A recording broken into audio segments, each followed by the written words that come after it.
সালাম আলাইকুম। স্যার আপনি ক্লাস কন্টিনিউয়াস করতে থাকেন, ওরা শুনতেছে। শুনতেছে না? জি স্যার, আপনি ক্লাস রানিং রাখেন স্যার। তুমি আমাকে শুনতে পাচ্ছ তো না? জি স্যার, আপনি কথা বলেন স্যার। Okay, thank you. তাহলে আমি রানিং করতে থাকি, তুমি ওখান থেকে ওদেরকে মিউট করে রাখো।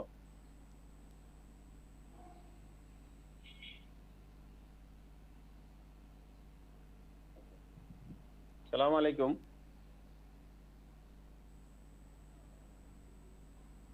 My dear friend, this is the main problem of our digital systems. Okay, when we started, our network has gone. As electricity gone, network gone. It's the Wi-Fi. This is as it is a Wi-Fi system. So last class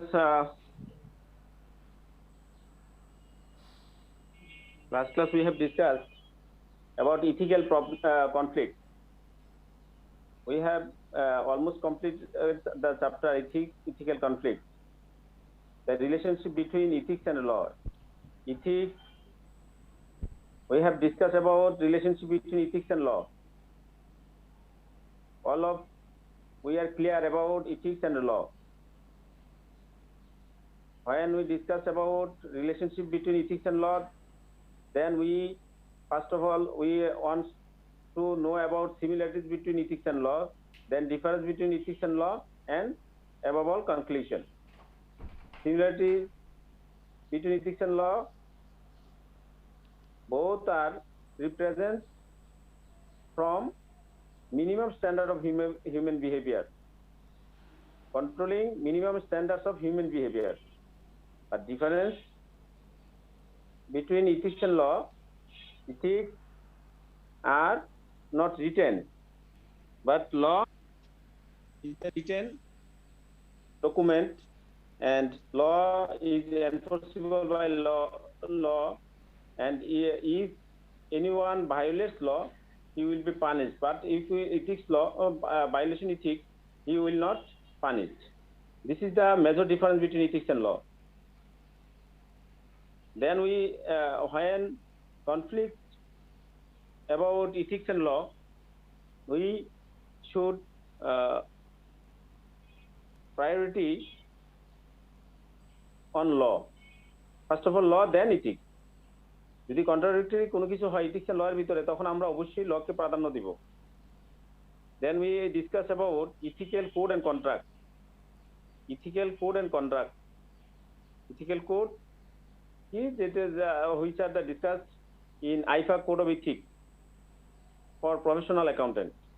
this are ethical code. আর contract is sign between the employee and employer or contractor and party, etc. Contract, when you sign in a contract, then legal obligation creates. কন্ট্রাক্টে যখন আপনি কোনো কিছু sign করেন, তখন আপনার legal obligation create হয়। ঠিক আছে, ইথিক্যাল কোড এবং কন্ট্রাক্টের ভিতরে যদি কোনো অ্যাম্বিগুইটি সিচুয়েশন ক্রিয়েট হয়, সেক্ষেত্রে আমরা we will priority on ethical code, not contract. Corporate governance. Then we discuss corporate governance. আমরা লাস্ট ক্লাস ইথিক্যাল ডিলিমা পর্যন্ত পড়াইছি, ইথিক্যাল ডিলিমা থেকে আমরা সেফগার্ড পর্যন্ত চলে গেছি। ঠিক আছে, আমরা সেগুলোই এখন একটু রিভিউ করতেছি। আজকে আমার পাওয়ার পয়েন্টে আমি ইথিক্যাল কোড, আইফাকের কোড অফ ইথিক্স যেটা, সেটা ইথিক্যাল কোডটা দেখানোর কথা ছিল, যেহেতু আমি এখন মোবাইলের মাধ্যমে আবার জয়েন করছি আপনাদের এখানে। হ্যাঁ, মোবাইলে আমার এখানে সেভ করা নাই ফাইলটা, যার ধরুন আমি ওইটা দেখাতে পাচ্ছি না। আমি প্রিভিয়াস ক্লাসটা আমি রিভিউ করতেছি। Corporate governance. কর্পোরেট গভর্নেন্স কি? Corporate governance is the system by which companies are directed and controlled. Board of directors are responsible for the, as board of directors are responsible for the whole of the company.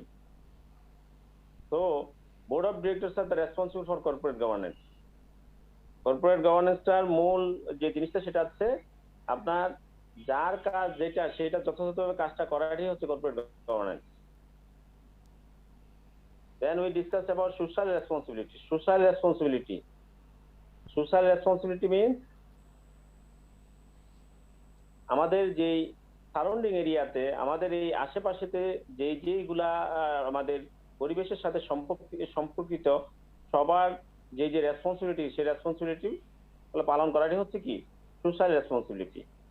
কিন্তু socially view পয়েন্টে আমরা যে social responsibility বলতে আমরা বুঝি যে আমাদের আহ, যে ইন্ডাস্ট্রি, সেই ইন্ডাস্ট্রিটা গ্রিন কিনা, ইন্ডাস্ট্রিতে ওয়েস্টেজ ইউজ করতেছি সেগুলা আপনার পরিবেশ দূষণ করতেছি কি করা থেকে বিরত থাকতেছি কিনা, হ্যাঁ, কার্বন ইমিশন প্লান্ট আছে কিনা, আমাদের এখানে যে এই ওয়েস্টেজ পেপার এগুলা ইউজ হয়, সেই ওয়েস্টেজ পেপার গুলা বা আদার্স যেগুলো সেগুলো রিসাইক্লিং বিনের সুবিধা আছে কিনা, এনভায়রনমেন্টের কোনো হার্মফুল হচ্ছে কিনা, etcetera etcetera included in suicide view point. ঠিক আছে?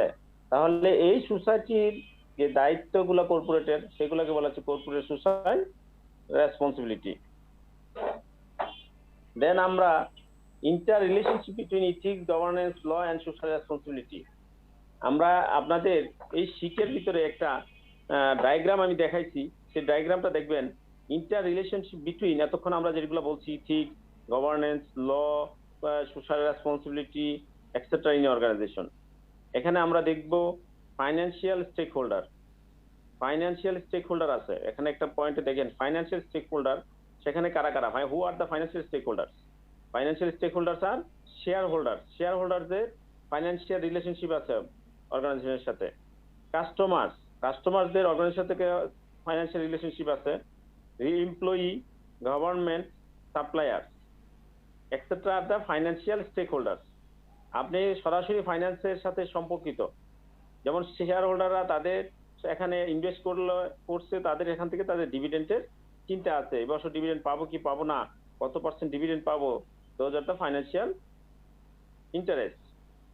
কাস্টমার, কাস্টমারদের ফাইন্যান্সিয়াল ইন্টারেস্ট আছে। আপনার যে প্রোডাক্ট, সে প্রোডাক্টের প্রাইস কত, প্রাইসটা কি বেশি না কম, প্রাইসটা কি যথাযথ হচ্ছে কিনা, হ্যাঁ, তো যে এটা হচ্ছে কাস্টমারদের ইন্টারেস্ট। দেন এমপ্লয়ি, এমপ্লয়ি স্যালারি এক্সেট্রা, হ্যাঁ, বেনিফিট আদার যা আছে সেগুলো হচ্ছে এমপ্লয়ীদের বেনিফিট। দেন হলো আমাদের এমপ্লয়ি গেল, তারপর হচ্ছে গভর্নমেন্ট। গভর্নমেন্টে কি সম্পর্ক আছে? গভর্নমেন্টে আপনার এখান থেকে ট্যাক্স পাবে, হ্যাঁ, তো আপনি যদি বিজনেস ভালো থাকে তাহলে ট্যাক্স ভালো পাবে, প্রফিট না থাকলে ট্যাক্স পাবে না, এক্সেট্রা ফাইন্যান্সিয়াল স্টেক হোল্ডার। দেন আমরা বলছি যে interested on influential party. Influential party কারা? আপনার একটা অর্গানাইজেশনে বিভিন্ন ইনফ্লুয়েন্সিয়াল পার্টি, যেমন মিডিয়া। মিডিয়া কাভারেজ একটা বিশাল জিনিস। একটা অর্গানাইজেশনের মিডিয়া যদি অর্গানাইজেশনের বিপরীতে যা, তাহলে ওই অর্গানাইজেশন, হ্যাঁ, আপনি যত কিছু করেন, আপনার মিডিয়া কাভারেজ তার ভালো পক্ষে থাকলে সে অটোমেটিকলি সে তার পণ্য ভালো চলবে, তার ব্যবসা ভালো থাকবে, হ্যাঁ, গভর্নমেন্ট এবং customer others all will be happy. Then হচ্ছে কম্পিটিটর। কম্পিটিটর যারা, কম্পিটিটরদের আপনার ইনফ্লুয়েন্সিয়াল একটা ফ্যাক্টর আছে। দেন এনজিও, বিভিন্ন ফোরামের থাকে, তাদের একটা ফ্যাক্টর আছে। তাহলে এক্সেট্রা হচ্ছে ইন্টারেস্টেড আর ইনফ্লুয়েন্সিয়াল পার্টি। আপনারা এই স্লাইডটা আমাদের যে ইয়েতে ছিল, পাওয়ার পয়েন্টে ওটা ছিল না, আপনাদের যে ডায়াগ্রামটা একটু আপনারা দেখে নেবেন। আমরা আজকে যেহেতু রিভিউ করতে গিয়ে ডায়াগ্রামটা দেখাতে পারছি। দেন আমাদের দেখেন উপরে লিগ্যাল এনভায়রনমেন্ট আছে, লিগ্যাল এনভায়রনমেন্ট। নিচে বিভিন্ন উপরে একটা পয়েন্ট আছে ভ্যালুজ এন্ড ইথিক্স।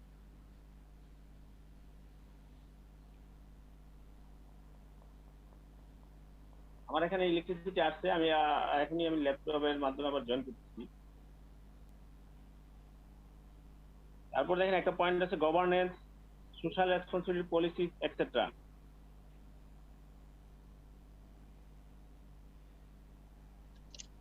ঠিক আছে?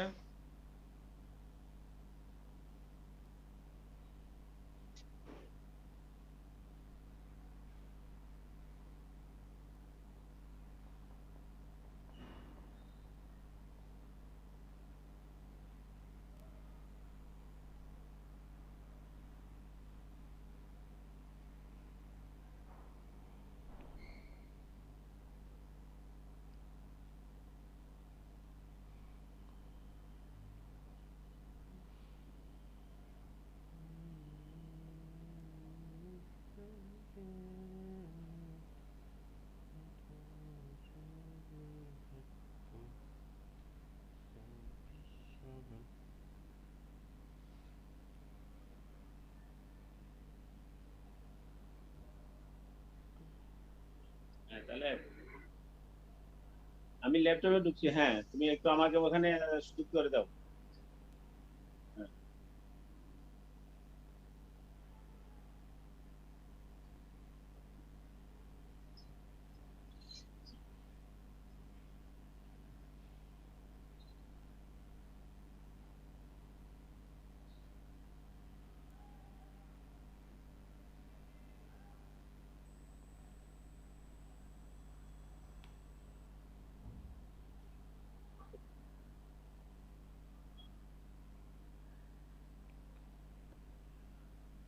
আসসালামু আলাইকুম, আপনারা কি এখন আপনাকে দেখতে পাচ্ছেন? জি স্যার। জি Thank স্যার। you. জি sir. Okay, thank you. Electricity চলে গেছিল, আমি মোবাইলের মাধ্যমে জয়েন করছি আপনাদের সাথে। মোবাইলের ফাংশন তো অতগুলা করাও জানা।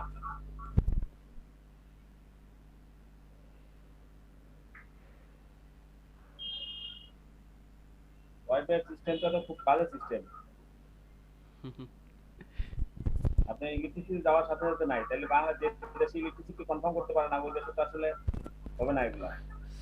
স্যার আপনার একটা ক্যামেরা হ্যাঁ, আমি মোবাইল থেকে বেরিয়ে গেছি। ঠিক আছে এই তাহলে। কথা- এই কথা বলেন না স্যার, হ্যাঁ। এই কথা বললে ধরবে, হ্যাঁ। এই কথা বলেন না স্যার। না না না, বললে না, মানে আপনার এটা কন্ট্রোলিং করতে হবে এবং এটা ইয়ে করতে হবে আর কি, এনশিওর করতে হবে ইলেকট্রিসিটি। এইটা বললে তো ধরবে স্যার। না, এগুলো আমরা এইসব আলোচনা না করি, জি ঠিক স্যার, আছে? জি জি জি। ধরবে কি ধরবে না সেই ধন্যবাদ নিয়ে স্যার। আমি কথা বলবো না। ঠিক আছে, যে আমাদের হাতের সময় কম, আমরা 1.5 ঘন্টার সময়, এই সময় অন্য কথা বলে আমাদের সময় নষ্ট করার ইয়ে নাই, সময় নেই।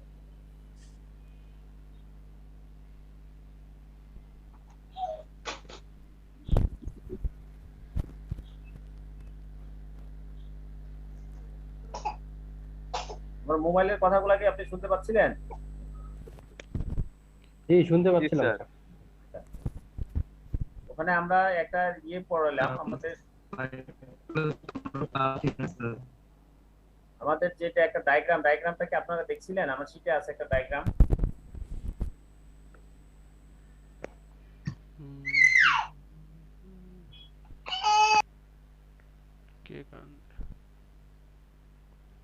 পাওয়ার পয়েন্ট দেখা যাচ্ছে?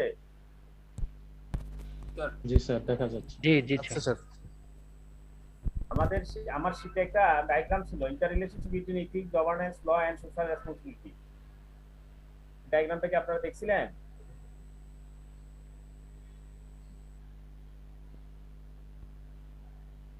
ডায়াগ্রামটা দেখে নিয়েন। হ্যাঁ, আমি কিন্তু পাওয়ার পয়েন্টে দেখাতে পারি না। ডায়াগ্রামটা দেখে নিয়েন, এগুলো অনেক ক্ষেত্রে অনেক কাজে লাগবে। ফিলান্থ্রপিটা কি মিন করতেছে স্যার? হ্যাঁ, ফিলান্থ্রপি স্যার কি মিন করতেছে? ফিলান্থ্রপি মানে হচ্ছে আপনার ইয়ে আর কি, কি বলে, স্বেচ্ছাসেবী বা আপনার যারা আছে যারা নিজ থেকে কাজ করে আর কি, সেটা ফিলান্থ্রপি। আচ্ছা, ডায়াগ্রামটা কোন ফাইলে? এটা হচ্ছে আমার লেকচার শিট দিয়েছি, ওই চ্যাপ্টারে ফিজিক্যাল কনফ্লিক্ট, পাওয়ার পয়েন্টের মানে ইয়েতে ওয়ার্ডের একটা ফাইল, সেটা হচ্ছে পাবেন লেকচার শিট। ঠিক আছে, লাস্ট ক্লাসে আমরা যেটা পড়ছি ইথিক্যাল ডিলেমা কমপ্লিট করছি, তারপর আমরা সেফগার্ড গুলা পর্যন্ত আমরা চলে গেছিলাম, ইথিক্যাল কনফ্লিক্ট গুলা কি কি হতে পারে, হ্যাঁ, ইন্টিমেশন থ্রেট গুলা কি, সেগুলো আমরা পড়ছি। সেগুলাই আমরা আবার আইফাকের কোড অফ ইথিক্স থেকে আমরা একটু দেখবো। আপনারা এটা কতটুকু পড়ছেন আমি জানি না। আপনারা কি এই শীটটা কি, এই ইয়াটাকে দেখছেন? 2018 এডিশন সবার কাছে আছে?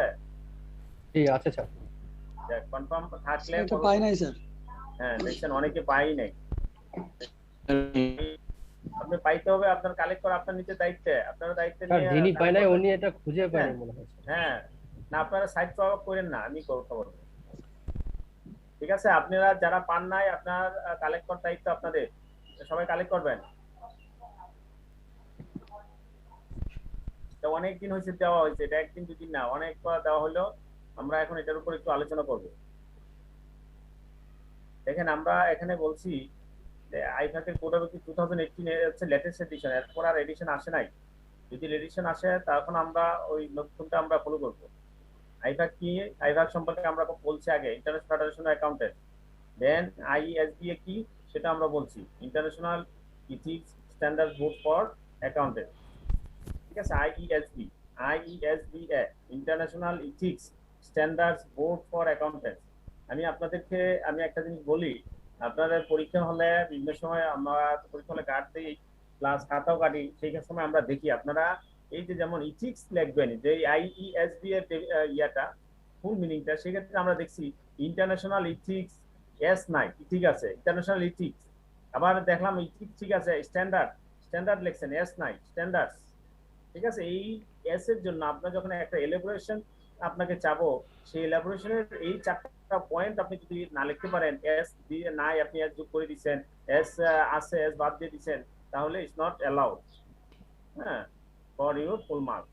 তাহলে আপনি এটা অবশ্যই খেয়াল করবেন যে আইইএসবি এর ফুল মিনিংটা কি বা এলাবোরেশনটা কি, international ethics standards board for accountants.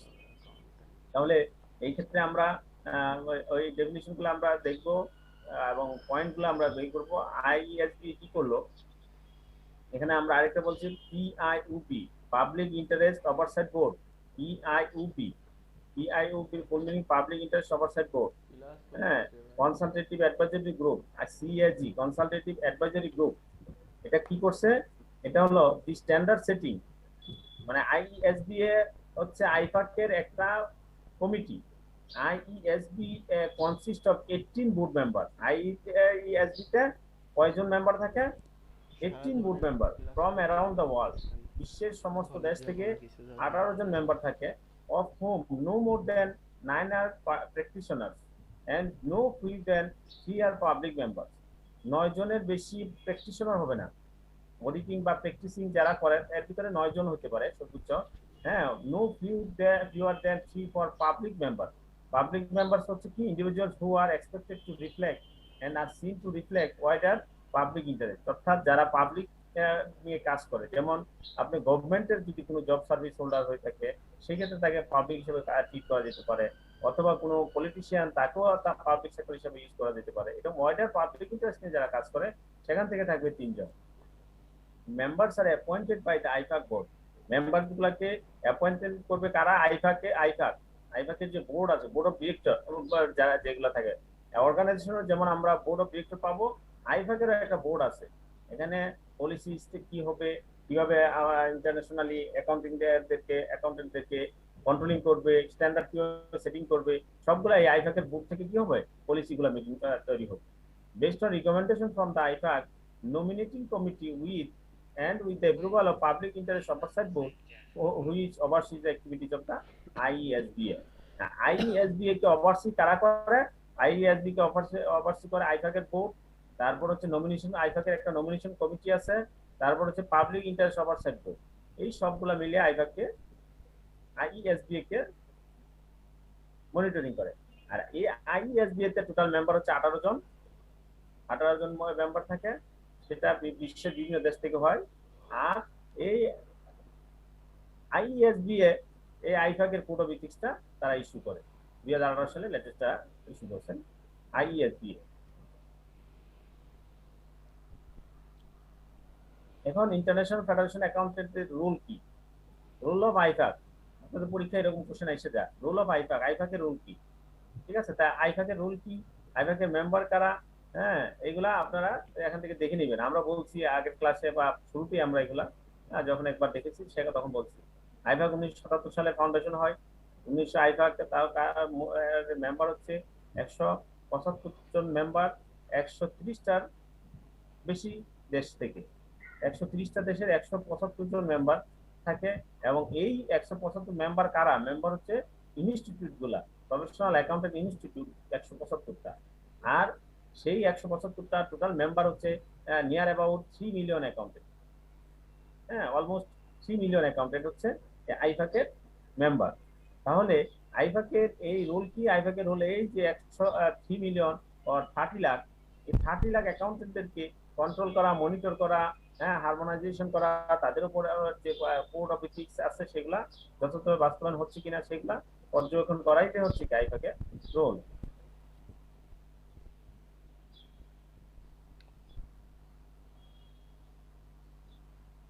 বলতেছে আইফাক, যে আমরা বলছি আইইএসবি যারা আইফাক করতেছে, আইইএসবি হচ্ছে আইফাকের একটা কমিটি। এই কমিটিগুলা কি করে? কোড অফ ইথিক্স ইস্যু করে। আইইএসবি এর ইন্ডিপেন্ডেন্স তারা কি স্বাধীনভাবে কাজ করতে পারে কিনা, এটা হচ্ছে একটা সেফগার্ড। সেফগার্ডটা আমরা যখন দেখবো আমাদের যে থ্রেড, সেই থ্রেড গুলাকে আমাদের মিনিমাইজেশন করার জন্য আমাদের যে যা যা যোগ্যতা দরকার সেগুলোই হচ্ছে সেফগার্ড। তাহলে আইভাকের ইন্ডিপেন্ডেন্স আছে কিনা, সেটা তার ইন্ডিপেন্ডেন্স তো তার সেফগার্ড কিনা, সেই পয়েন্টগুলো এখানে বলে দিচ্ছি।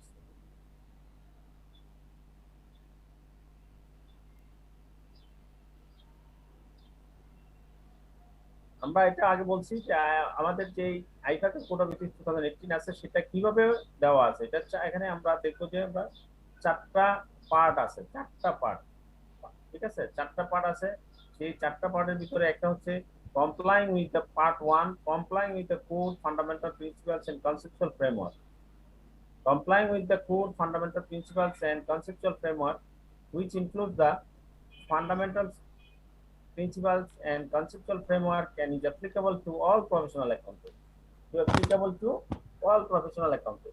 আমাদের এই যে ফার্স্ট পার্টের যে পয়েন্টগুলা সেইগুলা সব প্রফেশনাল অ্যাকাউন্টেন্টের প্রয়োজন আছে, ঠিক আছে, এটা ইন কমন। তাহলে আমরা ফার্স্ট পার্টটা আমরা আগের ক্লাসে মানে আগে যখন আমরা আইফাকে পড়াইছি তখন আমরা দেখলাম complying with the core fundamental principle conceptual framework part 1, which includes the fundamental principles and conceptual framework and is applicable to all professional accountants. Part 2, professional accountants in business. Part 2 টা হচ্ছে প্রফেশনাল অ্যাকাউন্টেন্ট ইন বিজনেস, যদি professional accountant থাকে কাজ করে সেই ক্ষেত্রে আমার এই রুলসগুলো ফলো করতে হবে। এখন বিজনেস বলতে কি, বিজনেস বলতে এখানে বোঝানো হচ্ছে কমার্স এন্ড ইন্ডাস্ট্রিয়াল সার্ভিসে যারা আছে, পাবলিক সেক্টর আছে, এডুকেশন আছে, নট ফর প্রফিট সেক্টর আছে, রেগুলেটরি আর প্রফেশনাল বডিতে যারা সার্ভিস করতেছেন অথবা কাজ করতেছেন তাদেরকে বলা হচ্ছে এখানে হচ্ছে বিজনেস। দেন পার্ট 3 বলছে, এটা বলছে part 2 is also applicable to individuals who are professional accountant in public practice when performing professional activity pursuant to the relationship with the firm, whether as a contractor, employer or owner. Part 3 হচ্ছে professional accountant in public practice. Professional accountant in public প্র্যাকটিসটা he who sets out the additional material that applies to professional accounting in public practice when providing professional service। হ্যাঁ, যে public প্র্যাকটিসে যেগুলো থাকে রাষ্ট্রীয় যে accounting system সেগুলো public accountant বলে, পাবলিক অ্যাকাউন্টিং, সেক্ষেত্রে পাবলিক প্র্যাকটিসগুলো এখানে আপনার ফলো করতে হবে। দেন বলা হচ্ছে ইন্টারন্যাশনাল ইন্ডিপেন্ডেন্ট স্ট্যান্ডার্ড। পার্ট 4 হচ্ছে ইন্ডিপেন্ডেন্ট স্ট্যান্ডার্ড, যেমন independence for audit and review engagement, independence for assurance engagement, others and audit and review engagement. আমি আসলে আপনাদেরকে সবকিছু এখানে দেখাইতে পারবো না, আপনারা মূল উদ্দেশ্য হচ্ছে আমি এটা 2 দিন দেখাইলাম, আজকে একদিন, আগে একদিন আমরা দেখালাম ওই ইথিক্স এন্ড বিজনেস চ্যাপ্টারে।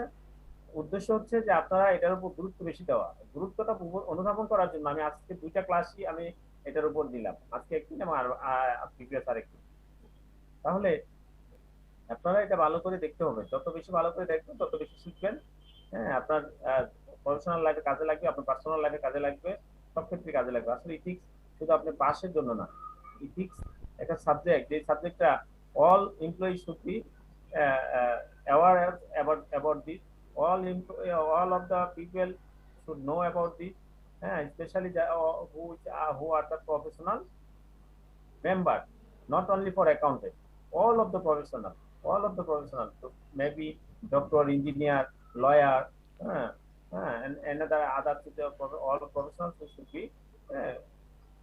follow the practice, follow the ethics, because in the current world this is the major violation or main focus which are the ethics এর কারণে আসলে সব জায়গায় সব সমস্যা হচ্ছে।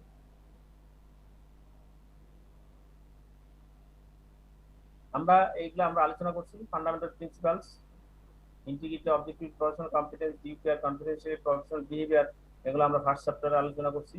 তাহলে there are the 5 fundamental principles: integrity, objectivity, professional competence, duty or confidentiality and professional behavior। Integrity কি আমরা জানি, স্ট্রেট ফরওয়ার্ড, অনেস্ট। অবজেক্টিভিটি কি, কম্প্রোমাইজ করা যাবে না। হ্যাঁ, প্রফেশনাল কোনো bias, conflict of interest, undue ইনফ্লুয়েন্সে পড়ে আপনি অবজেক্টিভিটি আপনি কম্প্রোমাইজ করতে পারবেন না। হ্যাঁ, প্রফেশনাল কম্পিটেন্স, ডিউটি আর আপনার যে নলেজ সেগুলো যথাযথ আপনার অর্জন করতে হবে, সেগুলো ধরে রাখতে হবে, সেই অনুযায়ী আপনার যথাযথভাবে কাজ করতে হবে। This is called professional competence and due care. Confidentiality, আপনার ইনফরমেশন যা পাইছেন সেগুলো আপনার কাছে ডিসক্লোজ করা যাবে না, সেগুলো আপনি কোনো আপনার পার্সোনাল অথবা প্রফেশনাল রিলেশনশিপের কারণে যেটা পাইছেন সেগুলো আপনার ওগুলাকে রেসপেক্ট করতে হবে, কনফিডেন্সিয়াল রাখতে হবে। প্রফেশনাল বিহেভিয়ার কি, এগুলো আমরা ইন ডিটেলসও আমরা পরবর্তীতে আমরা পড়ছি, ঠিক আছে? এগুলো আমরা পরবর্তীতে দেখবো এখানে ডিটেলস। একজন professional accountant might face a situation in which complying with the one fundamental principle conflict with another, complying with one of the other fundamental, এরকম অনেক সময় আপনার সিচুয়েশন ক্রিয়েট হতে পারে যে আপনি ইন্টিগ্রিটি করতে গেছেন, সেক্ষেত্রে আপনার প্রফেশনাল অবজেক্টিভিটি কোনো সমস্যা হচ্ছে, এরকম কনফ্লিক্ট ক্রিয়েট হতে পারে। কোনো ক্রিয়েট হলে তখন আপনি কি করবেন? তখন তো দুইটাই হচ্ছে আপনার কোড অফ এথিক্স। সুতরাং সেই ক্ষেত্রে আপনি কি কাজ করতে পারেন সেগুলো এখানে বলে দিচ্ছে। আপনার যেমন অন্যদের সাথে কনসাল্টিং করতে পারেন, হ্যাঁ, যেমন আদার্স অন্য যারা আছে হু চার্জ উইথ গভর্নেন্সে যারা চার্জে আছেন, গভর্নেন্স বলতে বোঝানো হয় যে আপনার প্রফেশনাল ইনস্টিটিউট, আপনার যে ওভারসাইট বোর্ড, হ্যাঁ, অথবা government law and regulatory etcetera the governance included for charge with governance. তারা গভর্নেন্স চার্জে আছে, প্রফেশনাল বডি আছে, রেগুলেটরি বডি আছে, লিগ্যাল কাউন্সিল আছে, হ্যাঁ, etcetera you can discuss about the conflict, how you solve it. Then আমরা in details integrity কি আমরা পড়ছি, integrity, ঠিক আছে? integrity গুলো এখান থেকে ডিটেইলস গুলো আমরা দেখব। আপনার 5 ফান্ডামেন্টাল প্রিন্সিপালস আপনার ইন ডিটেইলস করতে হবে। 5 ফান্ডামেন্টাল প্রিন্সিপালস হচ্ছে আপনার মূল জিনিস, ভিত্তি। আপনার আইএসও কোড অফ এথিক্স বলি আর আপনার ইন্টিগ্রিটি, আপনার এথিক্স বলি, কোড অফ এথিক্স বলি, যেখানে বলি না কেন, মূল জিনিস হচ্ছে এখানে 5 ফান্ডামেন্টাল প্রিন্সিপালস। ইন্টিগ্রিটিটা ভালো করে পড়াবে, এরকম করে আপনি পড়বেন, সবগুলো পড়বেন। অবজেক্টিভিটি কি সবগুলো পড়বেন। Professional competence and due care এগুলা বলবো। কনফিডেন্সিয়ালিটি কি, কনফিডেন্সিয়ালিটির ক্ষেত্রে আমরা বলছি ইনফরমেশন কনফিডেন্সিয়াল রাখতে হবে কেন, due to public interest. Public interest যেন হ্যাম্পার না হয় সেগুলো আমরা, সেজন্য আমরা কি করছি, আপনার ইন্টারেস্ট, পাবলিক ইন্টারেস্ট রক্ষা করার জন্য আমরা ইনফরমেশনগুলো কনফিডেন্সিয়াল রাখবো। কিন্তু পাবলিক ইন্টারেস্টের জন্যই অনেক সময় কি করতে হবে, ইনফরমেশন কনফিডেন্সিয়াল না করে সেগুলো ডিসক্লোজ করতে হতে পারে। তাহলে হচ্ছে যে আমাদের মূল উদ্দেশ্য হচ্ছে পাবলিক ইন্টারেস্ট বজায় রাখা। পাবলিক ইন্টারেস্টের জন্য আমরা যেটা কনফিডেন্সিয়াল রাখা দরকার সেগুলো কনফিডেন্সিয়াল রাখবো, যেগুলা ডিসক্লোজ করা দরকার সেগুলো আমরা ডিসক্লোজ করবো। তাহলে কোথায় কোথায় ডিসক্লোজ করা যাবে সেই পয়েন্টগুলো এখানে বলা আছে। আমরা বলছি আগের ক্লাসে আমরা এগুলো পড়ছি। Situation where the confidential information will be disclosed. Situation are 3 major situation. Disclosure is required by law, disclosure is permitted by law, and the professional duty or right to disclose. এই তিনটা মেজর পয়েন্ট, এই তিনটা পয়েন্টের ভিতরে আবার sub পয়েন্টগুলো আছে, আপনারা এগুলো দেখবেন। তাহলে এই তিনটা পয়েন্টের এবং এই সাব ভিতরে যে সাব পয়েন্ট, এই সিচুয়েশনগুলোর সময় আমরা কি করতে পারবো, ইনফরমেশনগুলো confidential information should be disclose. আপনাদের পরীক্ষায় এরকম কোশ্চেন আসতে পারে, এক্সেপশন অফ দা এক্সেপশন, খেয়াল করবেন কোশ্চেনে দেখবেন, আমি দেখছি এরকম কোশ্চেন আনসার করতে পারে না। Exception of the fundamental principles of confidentiality. কনফিডেন্সিয়ালিটির এই যে fundamental, explain the exception of fundamental principles of confidentiality. Confidentiality যে ফান্ডামেন্টাল প্রিন্সিপালস আছে সেটার এক্সেপশন গুলা কি, সেগুলা কি করার জন্য, এক্সপ্লেইন করার জন্য। আর আপনি কি করছেন, আপনি কনফিডেন্সিয়ালি সম্পর্কে এক্সপ্লেইন করে দিয়ে আসছেন, ঠিক আছে? তাহলে কিন্তু আপনি নাম্বার, যিনি এক্সামিনার উনি 0 দিতে পারেন আপনাকে, ঠিক আছে? তাহলে আমার কোশ্চেন বুঝতে হবে। আবার ঠিকই একই রকম কোশ্চেনই আবার আসছে, হ্যাঁ, explain the fundamental principles of confidentiality, fundamental principles of ethics of confidentiality. Confidentiality সম্পর্কে আপনার এক্সপ্লেইন করার জন্য আছে উইথ এক্সাম্পল। তাহলে আমাদের প্রফেশনাল বিহেভিয়ার কি সেগুলো আমরা এখান থেকে দেখবো। এই হলো আমাদের 5 ফান্ডামেন্টাল প্রিন্সিপাল। এই 5 ফান্ডামেন্টাল প্রিন্সিপাল পর্যন্ত আপনারা খুব ভালো করে পড়বেন। দেন কনসেপচুয়াল ফ্রেমওয়ার্ক। কনসেপচুয়াল ফ্রেমওয়ার্ক কি,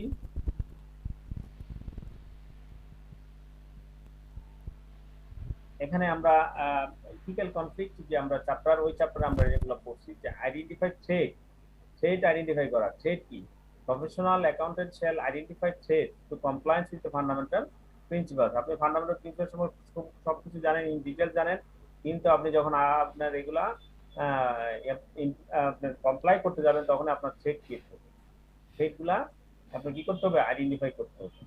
থ্রেড কত প্রকার, এই থ্রেডগুলো আমরা কত ক্লাসে পড়ছি।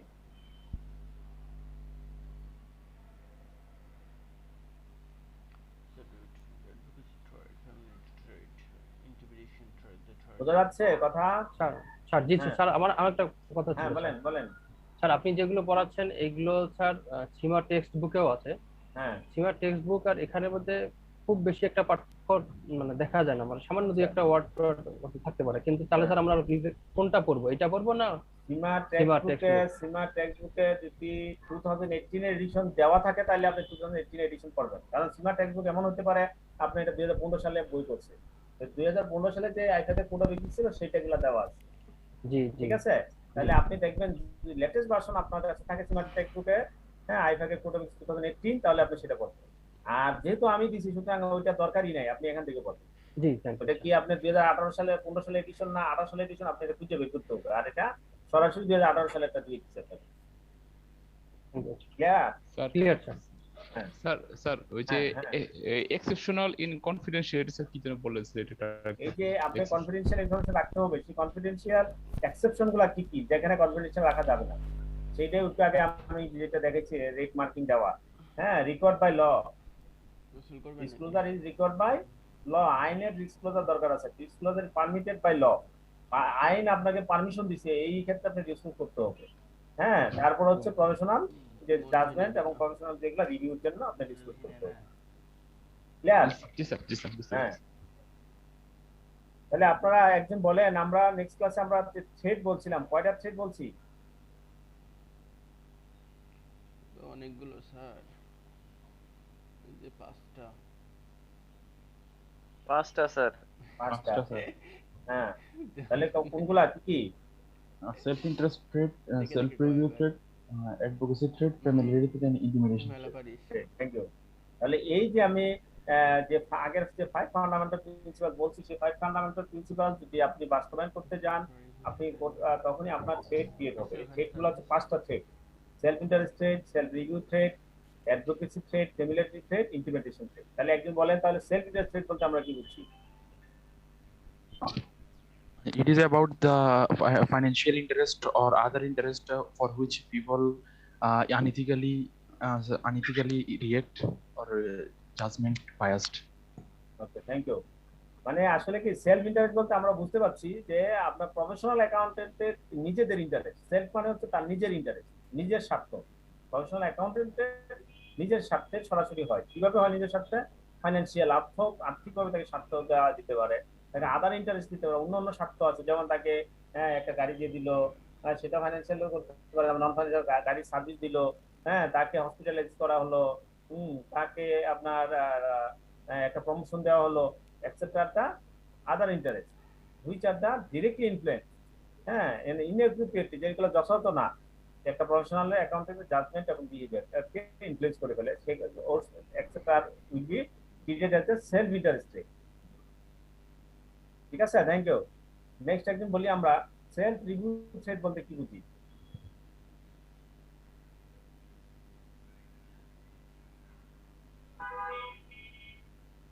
সেলফ রিভিউ থ্রেড,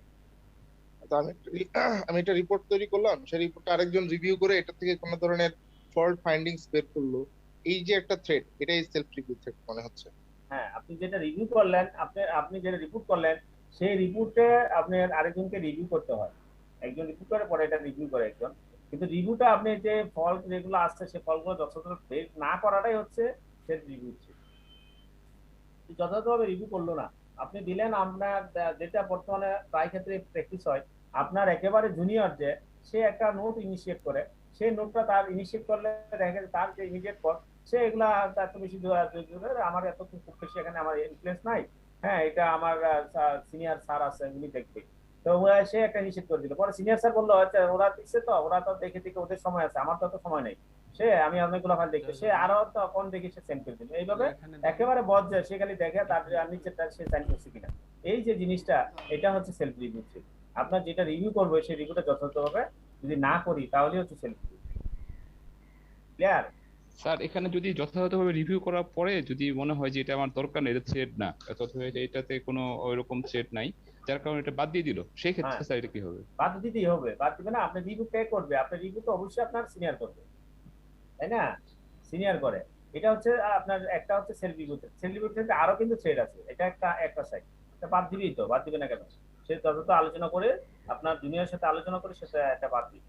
অডিট যখন প্র্যাকটিস করে তারা কি করে, স্টুডেন্টরাই আসলে সার্বক্ষণিক সময় দেয়, স্টুডেন্টরাই কি করে, অডিট করে। হ্যাঁ, আপনার সিনিয়ররা কিন্তু অত সময় দেয় না। তাহলে আমরা এখানে কি বলছে দেখেন, self review said the trade that a professional accountant will not appropriately evaluate, appropriately not appropriately evaluate, আপনি evaluate টা যথাযথভাবে করেন নাই, the results of a previous judgment নেই, অন্য যে আগে যে জাজমেন্টটা করছে সেটা আপনি যথাযথ ইভ্যালুয়েট করেন নাই। ইভ্যালুয়েট সে আসছে, আপনি দিচ্ছেন, দুইটা বা চারটা বাদ দিলে দিচ্ছেন, বা কিসের জন্য দিচ্ছেন সে আলোচনা করেন নাই, বা বাদ দিচ্ছেন, হ্যাঁ, বা বাদ দেন নাই, আন্দাজে সাইন করে দিয়ে দিচ্ছেন, বাদ দেওয়ার দরকার ছিল সেগুলো দেখেন নাই, etcetera etcetera. This is called self review, not appropriately evaluate. অথবা or an activity performed by the accountant or by another individual within the accountant firms or reviewing organization on which the accountant will rely when forming a judgment as part of the performing a current activity. অথবা self রিভিউতে এরকমও থ্রেটও হয় যে আপনি আগে একটা audit report করছেন banking ইন্ডাস্ট্রির উপর, আগে একটা অডিট রিপোর্ট করছেন ফার্মাসিউটিক্যালস ইন্ডাস্ট্রির উপর, সেম করে যখন আরেকটা ফার্মাসিউটিক্যাল ইন্ডাস্ট্রির আপনি অডিট করতেছেন, আপনি অডিট ঠিকভাবে অডিট ওইভাবে ইনফরমেশন গ্যাদার না করে ওইভাবে দেখে না দেখে কি করলেন, আপনি সেম ওয়েতে মোটামুটি ওইরকম ভাবেই একটা অডিট রিপোর্ট সাবমিট করে দিলেন আগেরটার অবস্থা অনুযায়ী। ঠিক আছে, this is also self review. Clear? Self review থেকে আমরা ক্লিয়ার হইছি? জি স্যার। তাহলে নেক্সট বলেন অ্যাডভোকেসি থ্রেড বলতে কি বুঝি আমরা, একজন বলেন।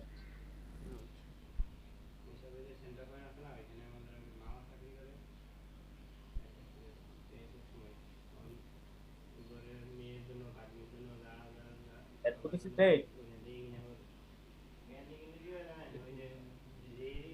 স্যার এখানে হচ্ছে ক্লায়েন্টের পক্ষে অ্যাডভোকেসি করা যাবে না, কোনো ওই রেজিস্ট্রেশন প্রসিডিউরে ক্লায়েন্টের পক্ষে ফরওয়ার্ড হওয়া যাবে না স্যার। করা যাবে না তা না, এখানে যতগুলো বলছি সবগুলো কিন্তু করা যায়, কিন্তু করাটার যে করতে যা তখন এই থ্রেডটা ক্রিয়েট হয়, করতে গিয়েই কি হয়ে যায়, আপনার ভায়োলেশন হয়ে যায়। করবেন আপনি যথাযথ যদি করেন তাহলে কিন্তু সমস্যা নাই স্যার হ্যাঁ। মানে আমরা থ্রেডটা কি সাম আপ করলে বিষয়টা এরকম দাঁড়ায়, মানে হচ্ছে আমরা যে অ্যাক্টিভিটি গুলো করলে আমার কোড অফ ইথিক্স এর সাথে কন্ট্রাডিকশন তৈরি হবে সেটাই code of thread ethics violation হওয়ার সম্ভাবনা থাকে, কন্ট্রাডিকশন না, কিন্তু কোড অফ আচ্ছা ইথিক্স আচ্ছা ভায়োলেশন হওয়ার ভায়োলেট হবে। সম্ভাবনা থাকে। এটাই থ্রেড। থ্রেড মানে কি, যে কোনো ছিল আপনার ইন জেনারেলি যদি আমরা বলি, যেমন আমরা আপনারা যারা বিজনেস ব্যাকগ্রাউন্ড তারা অনেকেই শর্ট অ্যানালাইসিস, স্ট্রেংথ, জি জি উইকনেস, অপরচুনিটি, থ্রেড। থ্রেডটা কি, থ্রেডটা যেগুলো আপনার যে বিজনেস বা আপনার যে পজিশন সেই পজিশনের সমস্যা ক্রিয়েট করতে পারে। ঠিক আছে, এটা কিন্তু করে নাই অলরেডি, যে করে এরকম না, করতে পারে, দিস ইজ কল্ড থ্রেড। জি স্যার থ্যাংক আপনি বিজনেস করতেছেন, আপনার পার্শ্ববর্তী আপনার আরেক ফ্রেন্ড, আপনার ক্লোজ ফ্রেন্ড, সেও সিমিলার বিজনেস করতেছে, সেটা আপনার থ্রেড ক্রিয়েট হতে পারে। আবার এর মানে এই নয় সে বিজনেস করছে বিধায় যে আপনি হ্যাম্পার হবে, তা না। মানে এটা আপনি থ্রেড মনে করতেছেন, কিন্তু ওই থ্রেডটা থেকে আপনার কি হতে, আপনার আবার গেইনও তৈরি করতে পারেন, এরকম হতে পারে। ক্লিয়ার? থ্রেড মানে আপনার ওই ঘটনা ঘটে নাই, ঘটতে পারে। তাহলে আমরা বলছি সেলফ ইন্টারেস্টেড কি, আপনাকে দেখেন ফাইনান্সিয়াল, হ্যাঁ বলেন স্যার। যেমন স্যার আমি একটা প্রতিষ্ঠানে কাজ করি আর কি, সেখানে আমরা যেমন ক্রেডিট রেটিং করি, এখানে হচ্ছে আমরা একটা বিজনেস যখন অ্যানালাইসিস করি তো সেই ক্ষেত্রে তার কিছু রিস্ক, আমরা পসিবল কিছু রিস্ক অ্যানালাইসিস করি, মানে সেক্ষেত্রে রিস্কটাই কি থ্রেট হিসেবে কাউন্ট হচ্ছে এখানে? রিস্কটা যেমন আমি স্যার মনে করেন সে যেমন ফিলিং স্টেশনের বিজনেস, হ্যাঁ, এক্ষেত্রে কিন্তু তার কমপ্লায়েন্সের কিছু সার্টিফিকেট থাকে যেটা ম্যান্ডেটরি, এগুলো যখন ভায়োলেট হয় সেক্ষেত্রে কিন্তু এটা তার বিজনেসটা ইলিগাল হিসেবে কাউন্ট হয়, এবং এক্ষেত্রে আমরা তার হচ্ছে একটা মেজর রিস্ক হচ্ছে কমপ্লায়েন্স রিস্ক হচ্ছে তাকে দেখায় আর কি রিপোর্টে।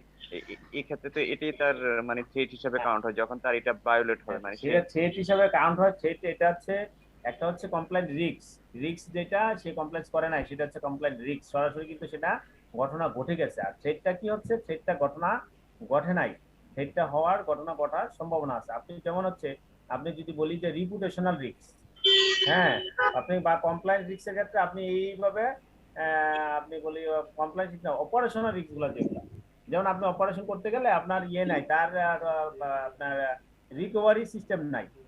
যদি কোনো ডিজাস্টার হয়, কোনো আর্থকোয়াক হয়, তখন তার পুরা ইয়া হচ্ছে মানে আপনার ধ্বংস হয়ে যাবে, অথবা ওখান থেকে ফায়ারিং হতে পারে। এই যে ফায়ারিং হতে পারে ওই রিস্কটা যেটা আইডেন্টিফাই করছেন সেটা হচ্ছে থ্রেট। আর যেটা আপনি ডকুমেন্ট সে রাখে নাই সেটা হচ্ছে আপনার কমপ্লায়েন্স করেন নাই, নন কমপ্লায়েন্স, সেটা ঘটনা ঘটে গেছে।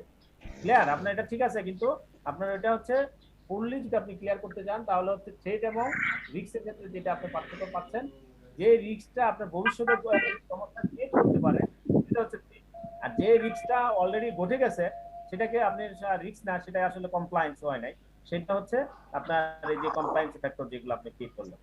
ঠিক আছে? এ মনে হয় আপনার ক্লিয়ার? স্যার সেটা হচ্ছে ভবিষ্যতে যেটা সমস্যা ক্রিয়েট হতে পারে, দিস ইজ কল্ড থ্রেট। জি স্যার, তার মানে হচ্ছে যেমন আমি ফিলিং স্টেশন বললাম, সেক্ষেত্রে যদি সে সাফিসিয়েন্ট আপনার ফায়ার মানে ফাইটিং অক্সিজেন সিস্টেম নাই, না রাখে। হ্যাঁ ফায়ার ফাইটিং না রাখে, তাহলে এটা হচ্ছে তার ভবিষ্যতে কি, এটা আগুন লাগার একটা থ্রেট হতে পারে। জি জি। হ্যাঁ, আপনার এখান থেকে সব মানে অনেক ক্ষতি হওয়ার থ্রেট থাকতে পারে, this is called threat. Thank you sir. Okay, then আমরা বলছি অ্যাডভোকেসি থ্রেট বলতে আমরা কি বুঝি, একদিন বলেন।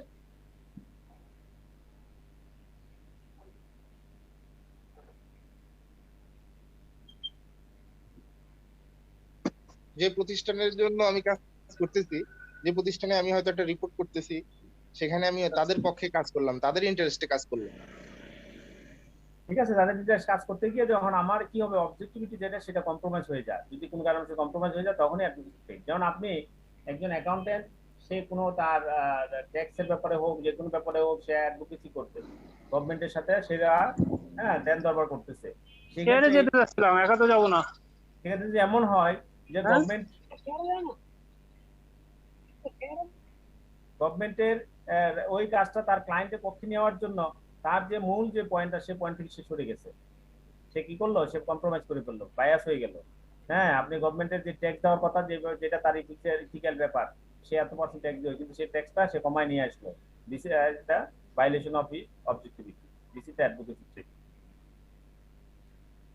ক্লিয়ার? দেন হচ্ছে আমরা বললি ফ্যামিলিয়ার থ্রেট বলতে আমরা কি বুঝি।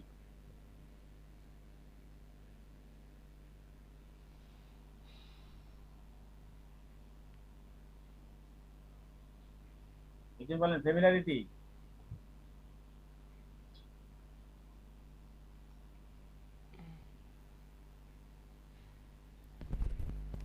স্যার কোনো পরিচিত ক্লায়েন্টের সাথে অপরিচিত অথবা কারো হ্যাঁ বলেন। কোনো ক্লায়েন্ট অথবা কোনো অর্গানাইজেশনের সাথে ভালো সম্পর্ক থাকার কারণে আর কি, যদি কোনো সিদ্ধান্ত নেওয়া হয় সেই ক্ষেত্রে থ্রেটের আপনি সেইটা হতে পারে ভালো ক্লোজ রিলেশনশিপ অথবা লং রিলেশনশিপ। জি এই জন্য যেগুলো করা হয়, আপনার যে মানে আপনার যে অডিট যে রিভিউ করা হয়, আপনার 3 বছরের পর পর অডিট কি করতে হয়, চেঞ্জ চেঞ্জ করতে হয়। করতে হয়। ঠিক আছে? কারণ আপনি যদি টানা আপনি একটা অর্গানাইজেশন অডিটর হিসেবে থাকেন, আপনি অটোমেটিক্যালি আপনার কি হতে পারে, বায়াসনেস হয়ে যাবে, আপনি আপনার কাজ করতে পারবেন না, আপনার যেটা কমপ্লাই আপনার রিপোর্ট সেভাবে করতে পারবেন না। জি স্যার। ঠিক আছে? This is called familiarity threat. তাহলে এখানে আমরা যেটা বলতে যাচ্ছি, that due to a long or close relationship with a client or employing organization, a professional accountant will be too sympathetic, সেক্ষেত্রে সে too sympathetic, এত sympathetic হয়ে যায় to their interest or to accepting of their work, তার কাজটা ধরে রাখার জন্য অথবা তার স্বার্থটা রাখার জন্য সে sympathetic হয়ে যায়। This is called familiarity threat.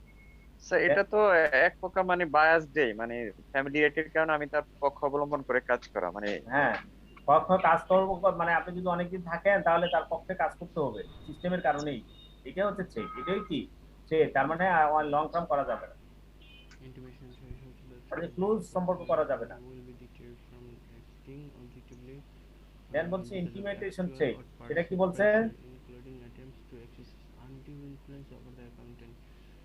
Mm,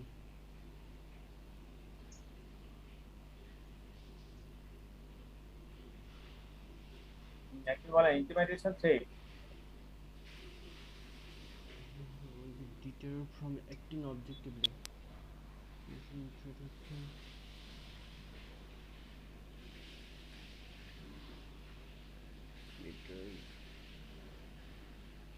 এটা হচ্ছে আপনার আপনি যখন একটা অর্গানাইজেশন আপনি কাজ করতে যাবেন, আপনার যে পরিচিতি, বা আপনার যে পজিশন, আপনার যে নলেজ, হ্যাঁ, আপনার যে এখানে কাজ করতে গেছেন ওই অর্গানাইজেশনের যারা কি পারসন তাদের নলেজের যদি খুব বেশি ডিফার হয়ে যায়, তখন আপনি আপনার কাজটা যথাযথ করতে পারেন।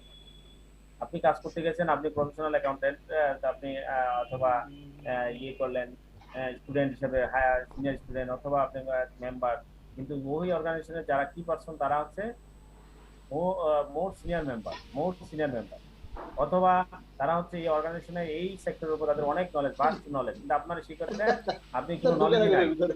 এটা ইন্টিগ্রেশন ট্রেড। একদম সব নষ্ট হয়ে গেছে। হ্যাঁ, মিউট রাখেন।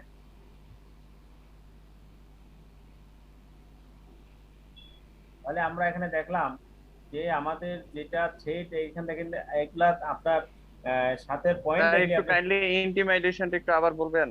Intimidation, the threat that the professional accountant will be deterred from acting objectively because of actual or perceived pressure.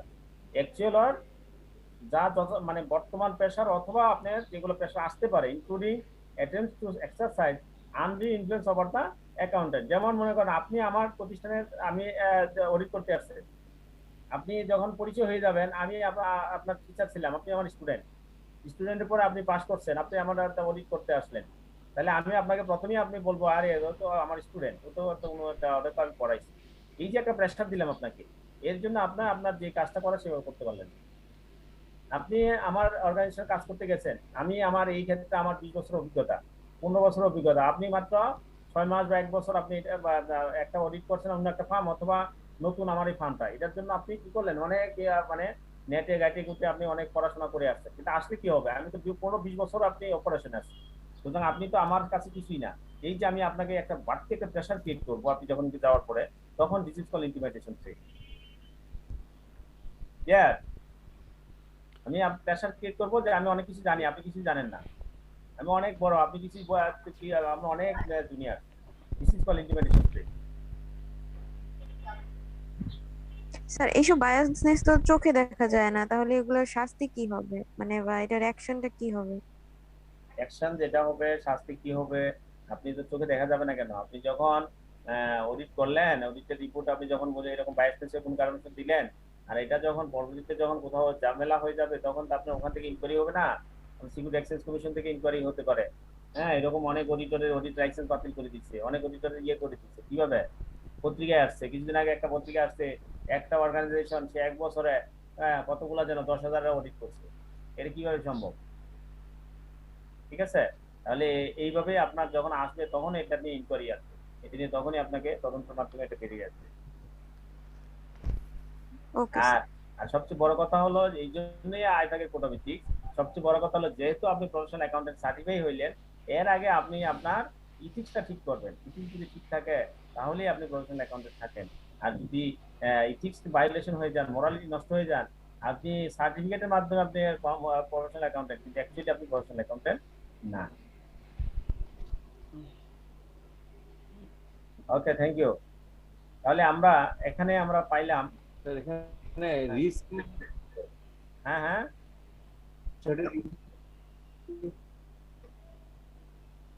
বলেন কেমন ডিফারেন্সটা কি হবে, রিস্ক এবং থ্রেট, এটা ডিফারেন্সটা কি এখানে? তাহলে যদি আমি বলি এগুলোর রিস্ক হিসেবে আমরা একটু আগে রিস্ক এবং থ্রেটের কথাবার্তা বলছি, এর বাইরে আমার মনে হয় আর ডিটেইলস আমরা যাওয়ার প্রয়োজন নাই, কিছু যাইলে আপনি সমস্যা হবে। রিস্ক এবং থ্রেট অনেক কিছু, অনেক ডিফারেন্স আছে, ওইদিকে আমরা যাবো না। তাহলে আমরা এখান থেকে আপনার দেখবো সেলফ ইন্টারেস্ট ট্রেড। আপনি সেলফ মানে আমরা বুঝছি ইন্ডিভিজুয়ালি ইন্টারেস্ট, যে ট্রেড, সেলফ রিভিউ ট্রেড, নিজের এই জিনিসগুলো যখন রিভিউ করতে যাবে, যতক্ষণ রিভিউ না করা, বিশেষ করে সেলফ রিভিউ ট্রেড। আমাদের যে ডেফিনিশন এখান থেকে অর্থের মাধ্যমে আমরা বুঝতে পারি। অ্যাডভোকেসি ট্রেড, অ্যাডভোকেট থেকে অ্যাডভোকেট, এই যে অ্যাডভোকেসি থেকে যেগুলো হয়, অ্যাডভোকেটরা যখন আপনি কাজ করে, সেটা যদি আপনি সেটা আপনার একটা থ্রেড ক্রিয়েট হতে পারে। বিশেষ করে অ্যাডভোকেসি ট্রেড। ফ্যামিলিয়ারিটি, আপনার খুব ফ্যামিলিয়ার, খুব সুনাম হয়ে গেছে, আপনি অনেক দিনের সাথে ক্লোজ সম্পর্ক, বিশেষ করে ফ্যামিলিয়ারিটি ট্রেড। ইন্টিমিডেশন থ্রেট, আপনাকে কি করা, আপনাকে একটা বাড়তি প্রেসার ক্রিয়েট করা। ইন্টিমিডেশন হচ্ছে আপনাকে জানিয়ে দেওয়া প্রেসার ক্রিয়েট করা, this is called intimidation threat. তাহলে এগুলো আমরা ভালো করে থ্রেটগুলো আমরা পড়বো। 5 ফান্ডামেন্টাল প্রিন্সিপালের সাথে এখানে 5 threat will be known all of us. A circumstance might create one more than one threat. এমন অবস্থা ক্রিয়েট হতে পারে আপনাকে একটা চেয়ে বেশি অধিক আপনার থ্রেট ক্রিয়েট হতে পারে, and a threat might after effect complies with more than one fundamental principle. এবং সেক্ষেত্রে এমন হয় একটা থ্রেটের কারণে আপনার অনেকগুলা ফান্ডামেন্টাল প্রিন্সিপাল, দুইটা বা তিনটা এরকম ফান্ডামেন্টাল প্রিন্সিপাল কি হতে পারে, কমপ্লায়েন্স এফেক্ট আসতে পারে। When a professional accountant identifies a threat to compliance with that, যখন প্রফেশনাল অ্যাকাউন্টেন্ট এই থ্রেটটা আইডেন্টিফাই করতে পারবে to compliance with the fundamental principles, the accountant shall evaluate whether such a threat is at an acceptable level. সেটা আপনার acceptable লেভেলে আছে কি আছে না সেটা আপনার কি করতে পারবে, প্রফেশনাল অ্যাকাউন্টেন্ট সেগুলা আইডেন্টিফাই করতে পারবে।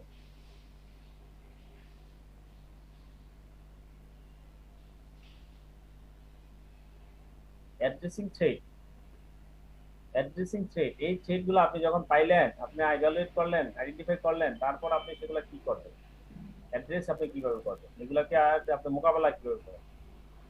If the professional accountant determines that the identified threats to compliance with the fundamental principles are not at an acceptable level, তখন কি করবে প্রফেশনাল অ্যাকাউন্টেন্ট, এগুলো নির্ণয় করবে যে identified threat to compliance with the fundamental principles are not an acceptable level, সেগুলো acceptable লেভেলে নাই। নিচে থ্রেট বললাম, থ্রেট আপনি থাকবেই, থ্রেট কিন্তু আপনি জিরো লেভেলে হবে না। থ্রেট মানে আপনি কাজ করতে গেলে সবগুলোতে থ্রেট আছে, আপনি সেলফ ইন্টারেস্ট তো থাকবেই, আপনি তো মানিটারি সম্পর্ক থাকবেই, আপনি অডিট করবেন, আপনি এখান থেকে আপনি রিমুনারেশন দিবেন না, আপনি কাজ করবেন সেখান থেকে রিমুনারেশন দিবেন না, আপনি প্রমোশন যাবেন না, আপনি প্রমোশনাল অ্যাকাউন্টের আপনার প্রমোশন দরকার আছে না, সবই আছে। সেই থ্রেটগুলা অ্যাকসেপ্টেবল লেভেল পর্যন্ত আপনার গ্রহণযোগ্য, ঠিক আছে। সেই থ্রেটগুলা কি হবে, অ্যাকসেপ্টেবল লেভেল কিনা। যখন আপনি অ্যাকসেপ্টেবল লেভেলটা ক্রস করে ফেলবে, অ্যাকসেপ্টেবল লেভেলে থাকবে না, তখন the accountant shall address the threat by eliminating them.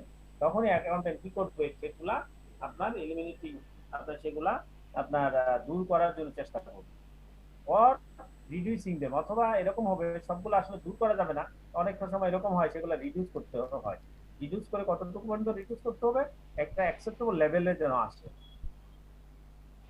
তাহলে আমরা বুঝলাম যে থ্রেট আপনি কি করবেন, আপনি যখন কাজ করবেন সেখানে থ্রেট থাকবেই, থ্রেট থাকলে সেই থ্রেটগুলো কি করবে, আপনার অ্যাকসেপ্টেবল লেভেল পর্যন্ত আপনার গ্রহণযোগ্য।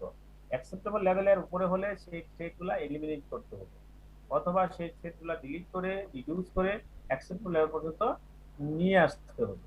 তাহলে সে কি করবে, the accountant shall do so by eliminating the circumstances. Accountant কি করতে পারে, যে অবস্থাটা জন্য থ্রেট ক্রিয়েট হয় সেই অবস্থাটা এলিমিনেট করতে পারে। eliminating the circumstances including interest or relationships that are creating the threat. applying safeguard, accountant কি করতে পারে, সে সেফগার্ড অ্যাপ্লাই করতে পারে।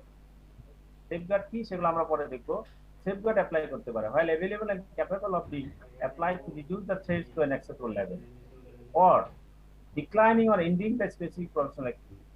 অথবা সে সর্বশেষ যে কাজটা করবে, সে চেষ্টা করবে সেগুলা যে সার্কামস্টেন্স সেগুলা এলিমিনেট করতে, সে চেষ্টা করবে কিছু তার সেফগার্ড অ্যাপ্লাই করার জন্য।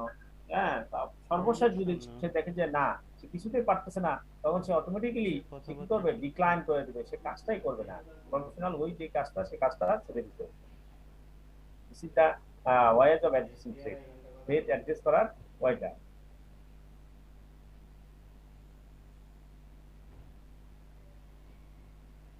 ঠিক আছে, তাহলে আমরা থ্রেটটা কিভাবে অ্যাড্রেস করবে, ঠিক আছে, আমরা কি বললাম,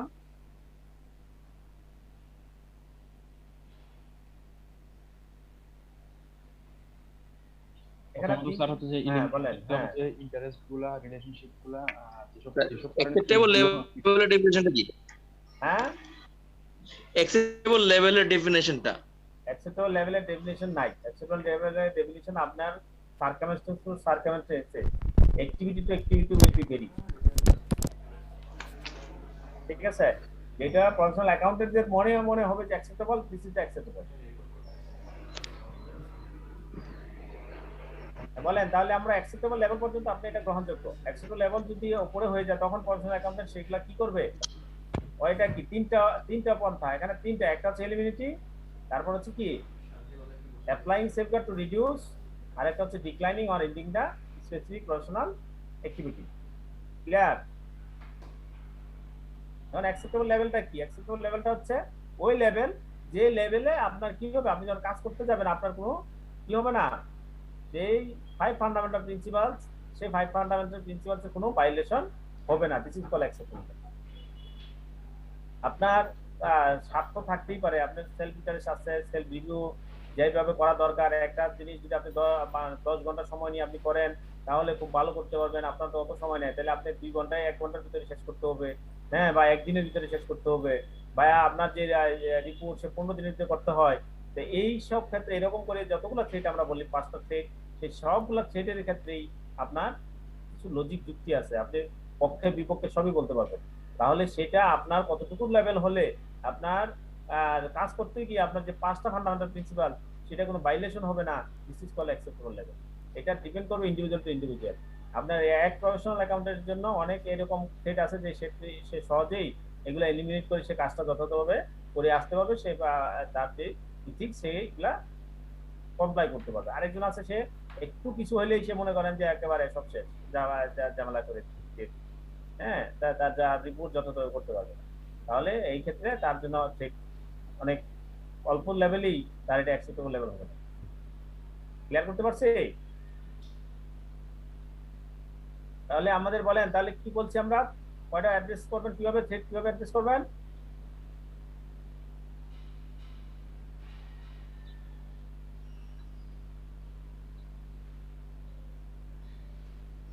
দ্রুত যেতে হবে, তো আমি তার সামনে দিকে ফরওয়ার্ড হচ্ছি। 3টা কাজ করতে হবে। একটা হচ্ছে হ্যাঁ। এলিমিনেটিং দ্য সার্কামস্ট্যান্সেস, তারপর হচ্ছে অ্যাপ্লাইং সেফগার্ড, তারপর হচ্ছে declining specific professional activity. Thank you. তাহলে 3টা কাজ। একটা হচ্ছে আমি চেষ্টা করবো যে এলিমিনেটিং করার জন্য, যে যেমন মনে করেন আমি যাওয়ার পরে তার সাথে প্রথমে সকালবেলা বসে আমি চা নাস্তা করলাম, আমাকে গেলে আমাকে চা নাস্তা করে গল্প করে আড্ডা করে, অথবা আমাকে আপনি দেখবেন এটা হচ্ছে কমন, আপনি অডিট করতে আসছেন আমার এখানে হচ্ছে আপনার গুলশানে, আপনাকে আমি নিয়ে যাবো মতিঝিলে খাওয়ানোর জন্য, নাস্তা করার জন্য। ওই মতিঝিলের খুব একটা ভালো একটা রেস্টুরেন্ট, ওখানে খুব ভালো চা হয়। তাহলে এই যে একটা অবস্থা, সেই অবস্থার সার্কামস্ট্যান্সে আপনি বাতিল করবেন না, আমি স্যার আমি চা খাই না, শেষ, একটাই শেষ, আমার পছন্দ না স্যার চা খাওয়া, এই শেষ। সার্কামস্ট্যান্স শেষ হয়ে গেলে আপনার এটা শেষ। এইরকম করে আবার এরকম অনেক ক্ষেত্রে আপনি অ্যাপ্লাই সেফগার্ড গুলো অ্যাপ্লাই করবেন। তারপরে অথবা যদি আপনি কোনোভাবেই পারেন না, তখন আপনি সেগুলো ক্ষেত্রে কি করবেন, একটা প্রশ্ন অ্যাক্টিভিটিতে বাদ দিয়ে দিবেন।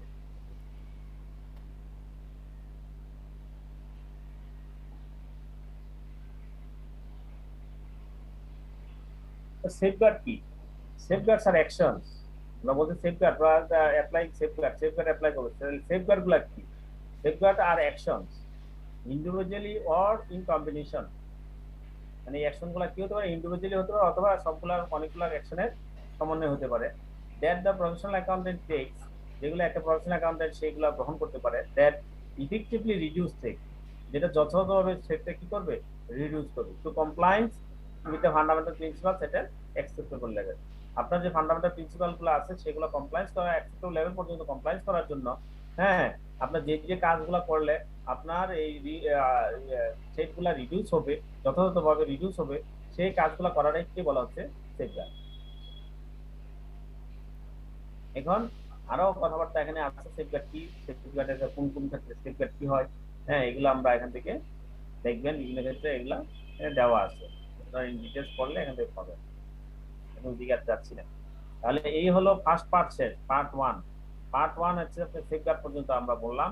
এটা হচ্ছে ইন জেনারেল সবার জন্য, সব প্রফেশনাল অ্যাকাউন্টেন্টের জন্য প্রয়োজন আছে। দেন বলা হচ্ছে প্রফেশনাল অ্যাকাউন্টেন্ট বিজনেস, যারা প্রফেশনাল অ্যাকাউন্টেন্ট বিজনেস যারা থাকবে তাদের জন্য আবার আলাদা এরকম একটা চ্যাপ্টার আছে, চ্যাপ্টার 2। এখানে আমরা বলছি প্রফেশনাল অ্যাকাউন্টেন্ট বিজনেস বলতে কি বুঝি? Professional accountant business might be an employee, contractor, partner, director, activity or non-activity, owner, manager, or volunteer of an employing organization. The legal form of the relationship of the accountant with the employing organization has no bearing on the ethical responsibility of the accountant. তাহলে professional accountant বলতে কি বোঝায়? Professional accountant বলতে এখানে বোঝাচ্ছে ডেফিনিশনটা। Professional accountant in business an individual who is professional accountant in public practice. Then আমরা বলছি এখানে দেখেন ট্রেড গুলা কি, আইডেন্টিফাইং ট্রেড। তো আগে আমরা ইন জেনারেল আইডেন্টিফাই বলছি ট্রেডের, তুমি সেলফ ইন্টারেস্ট ট্রেড সম্পর্কে কি সেই কথাটা আমরা এখানে ডেফিনিশন বলছি। এখানে বলতেছে এক্সাম্পলের মতো সেলফ ইন্টারেস্ট ট্রেড কি, যেমন সেলফ ইন্টারেস্ট ট্রেড কি, professional accountant holding a financial interest or in receiving a loan or guarantee from the employing organization. তাহলে এই যে চারটা এক্সাম্পল দিল, এটা হলো self interested. A professional accountant participating in an incentive or compensation arrangement offered by the employing organization. A professional accountant having access to corporate assets for personal use. A professional accountant being offered a gift or special treatment from a supplier of the employing organization. এই চারটা হলো the example of self interested. এগুলো আছে আপনার বিজনেসের ক্ষেত্রে এগুলো ঘটে থাকে, এখানে বিজনেসের এক্সাম্পলগুলো দেওয়া আছে। Self review trade, a professional accountant determining the appropriate accounting treatment for a business combination after performing the feasibility study supporting the purchase decision. এটা একটা সেলফ রিভিউ ট্রেড। আপনার যে ডিসিশনটা দিতে হবে সেই ডিসিশনটা আপনি দিচ্ছেন, আপনার যখন পারচেজের জন্য রিপোর্ট দিতে বলছে সে আপনি পারচেজ করে আসছেন, তারপর আপনার ফিজিবিলিটি স্টাডি দিতে হবে। হ্যাঁ, this is the self review check. আপনি যখন রিভিউ করা দরকার ওই সময় আপনি দেন নাই। This is self review check for professional accountant in business. Then advocacy check, a professional accountant having the opportunity to manipulate information in a prospectus in order to obtain the favorable financing. আপনারা যা এগুলা আমরা পরবর্তীতে পড়বো। একটা prospectus বলতে কি বুঝি, প্রসপেক্টাস, ঠিক আছে? আপনাদের কোন ধারণা আছে প্রসপেক্টাস সম্পর্কে?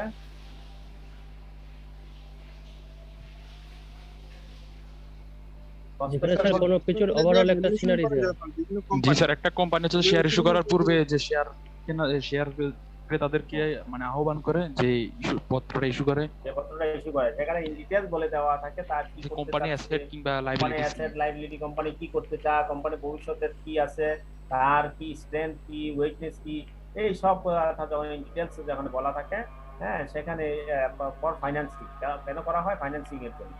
তখন এই যে ইস্যু করে সেটা দিস কল প্রসপেক্টাস। এটা আমরা বলবো পরবর্তীতে, আমাদের একটা চ্যাপ্টার আছে কোম্পানি ফাইন্যান্সিয়াল অ্যাডমিনিস্ট্রেশন, হ্যাঁ, কোম্পানি অ্যাডমিনিস্ট্রেশন এন্ড ফাইন্যান্স, সেই চ্যাপ্টারে আমরা পড়বো। তাহলে এই যে ফাইন্যান্সিং এর জন্য যখন এরকম প্রসপেক্টাস কি করতে প্রফেশনাল অ্যাকাউন্টেন্ট, হ্যাঁ, অপরচুনিটি দিয়ে থাকে ফেভারেবল নেওয়ার জন্য, সেটা তার জন্য একটা অ্যাডভোকেসি ক্রিয়েট হয়। যা নাই তার চেয়ে বেশি বলা হয়। সেক্ষেত্রে দেখা গেছে আপনার শেয়ারের দাম হয়তো হওয়ার কথা 5 টাকা, সেখানে শেয়ারের দাম দিয়ে রাখছে কি আপনার প্রিমিয়ামের মাধ্যমে শেয়ার পাবেন 30 টাকা। দেখা গেছে কোম্পানির কোনো ওই রকম কোনো কিছুই নাই, অথচ সে শেয়ার প্রিমিয়াম পাইছে। কিসের উপর? বিভিন্ন রিপোর্ট দেবে। সেখানে প্রসপেক্টাসে কি শুধু ফাইনান্সিয়াল নাকি সার্বিক বিবরণীটাই? সার্বিক, ফাইনান্সিয়াল, নন ফাইনান্সিয়াল। প্রসপেক্টাসে সব ইনফরমেশন থাকে, both financial and non financial, qualitative and quantitative, qualitative and quantitative information of the company. তাহলে এই হলো আমাদের প্রশ্ন। দেন আমাদের বলছে ফ্যামিলি ট্রেডে বিজনেসের ক্ষেত্রে কি হয়।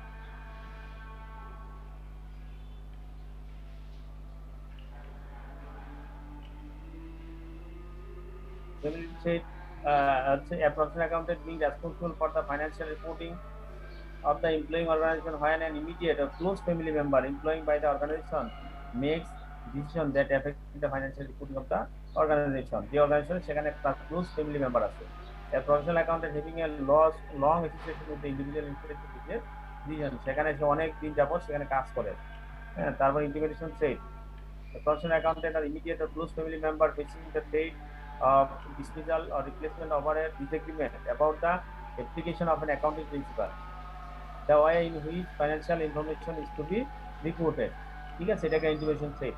আপনি এখানে গেলেন ওই পজিশনে, অর্গানাইজেশন যে যিনি অ্যাকাউন্টিং দেখে উনি অনেক সিনিয়র, উনি বলতেছে যে এই অ্যাপ্লিকেশন অ্যাকাউন্টিং প্রিন্সিপাল এখানে অ্যাপ্লিকেশন হবে না। সে আপনাকে বলছে যে আপনার রিপোর্টিং সিস্টেমটা এটাই হবে, অন্যটা আপনি যেটা করতেছেন সেটা হবে না। তাহলে এইটা হচ্ছে integration trade. an individual attempting to influence the decision-making process of a personal accountant, for example, with regard to the awarding of contracts or the application of an accounting principles. তাহলে আপনার এগুলো হচ্ছে বিজনেসের ক্ষেত্রে থ্রেড, সেই থ্রেডগুলো কিভাবে evaluate করবেন, address কিভাবে করব, এগুলো এখানে লেখা আছে। Communicating with the charge governance, তার পরবর্তীতে আমরা পড়ছি একটা পয়েন্ট, সেটা conflict of interest. Conflict of interest আমরা ঠিক একটা আলোচনা করলাম। হ্যাঁ, আমরা কনফ্লিক্ট অফ ইন্টারেস্ট আমরা আলোচনা করছি, সেটা এখানে কি বলছি, কনফ্লিক্ট অফ ইন্টারেস্ট সম্পর্কে আমরা কি বলছিলাম?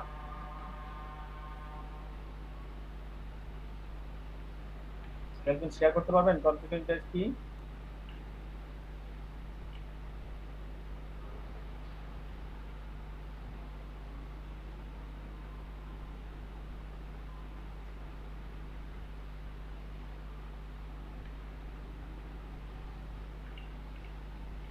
কনফ্লিক্ট অফ ইন্টারেস্ট সম্পর্কে আমরা কি বলছিলাম?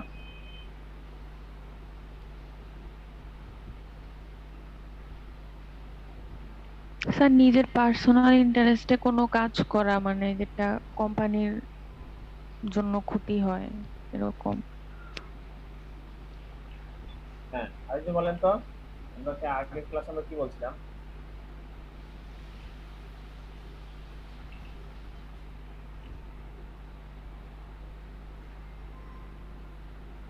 কনফ্লিক্ট অফ ইন্টারেস্টটা সম্ভবত এরকম যে বিভিন্ন যারা স্টেক হোল্ডার আছে তাদের মধ্যে যে একটা স্বার্থের যে একটা মানে দ্বন্দ্ব, সেটাকে কনফ্লিক্ট অফ ইন্টারেস্ট বলা যেতে পারে। আমরা বলছি আসলে যেটা থ্রেড, এতক্ষণ আমরা যে বলছি থ্রেডগুলো আইডেন্টিফাই করা, থ্রেড ক্রিয়েট হওয়া। আসলে থ্রেড যে ক্রিয়েট হয় সেটা হচ্ছে কনফ্লিক্ট ইন্টারেস্টের জন্য থ্রেড ক্রিয়েট হয়। কনফ্লিক্ট অফ ইন্টারেস্টের জন্য কি হয়? থ্রেড ক্রিয়েট হয়। কনফ্লিক্ট অফ ইন্টারেস্ট অর্থটা কি দাঁড়াচ্ছে? স্বার্থের কনফ্লিক্ট। স্বার্থের কনফ্লিক্ট, সেই স্বার্থের কনফ্লিক্টটা বিভিন্ন রকমের স্বার্থের কনফ্লিক্ট হতে পারে। আপনার নিজের স্বার্থের কনফ্লিক্ট, প্রফেশনাল অ্যাকাউন্টেন্টের ফ্যামিলির স্বার্থের কনফ্লিক্ট, প্রফেশনাল অ্যাকাউন্টেন্টের সাথে যার বিজনেস করতে, মানে যার অডিট করতেছেন বা যার আপনি চাকরি করতেছেন, ওই অর্গানাইজেশনের স্বার্থের ফ্যাক্টর এখানে ক্রিয়েট হচ্ছে। আপনি যদি এটা করেন তাহলে তার স্বার্থ নষ্ট হচ্ছে। তাহলে accept are the conflict of interest. তাহলে কনফ্লিক্ট অফ ইন্টারেস্ট হচ্ছে এমন একটা টার্ম দ্যাট ক্রিয়েটস থ্রেড। আপনার থ্রেডস ক্রিয়েট করে। কিসের থ্রেড হয়? থ্রেড মানে কি? এতক্ষণ যে থ্রেড বললাম, থ্রেডগুলো হচ্ছে compliance with the fundamental principal. Fundamental যে প্রিন্সিপালগুলো কমপ্লায়েন্স করার থ্রেড। আর সেই থ্রেডটা ক্রিয়েট যদি হয় যেটা কনফ্লিক্ট অফ ইন্টারেস্টের মাধ্যমে। The conflict of interest creates threats to compliance with the fundamental principles of objectivity and might create threats to compliance with the other fundamental principles. কিন্তু objectivity না, অর্থাৎ যত ফান্ডামেন্টাল প্রিন্সিপাল আছে সেগুলোর ক্ষেত্রেও কি হতে পারে? থ্রেড ক্রিয়েট হতে পারে। যে কিসের থ্রেড ক্রিয়েট হবে? সেগুলো কমপ্লায়েন্স করার thread create. Such threats might be created when the professional accountant undertakes a professional activity related to a particular matter for two or more parties whose interests with respect to other to that matter are in conflict.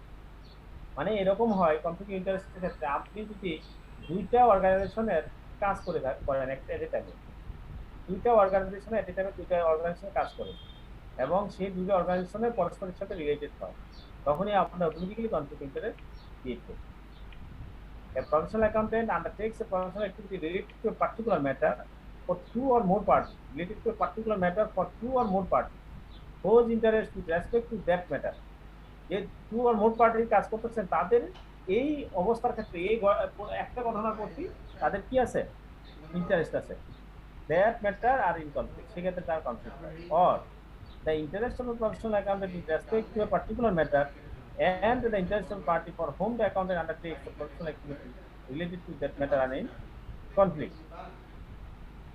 তার মানে হচ্ছে আপনার এই যে conflict of interest কখন create হবে? যখন এর ক্ষেত্রে আপনার দুই বা ততোধিক পার্টির আপনি কাজ করেন, দুই বা ততজনের এখানে স্বার্থ থাকছে, সেই স্বার্থগুলো পরস্পরের ক্ষেত্রে কনফ্লিক্ট ক্রিয়েট করে, then it's called conflict of interest.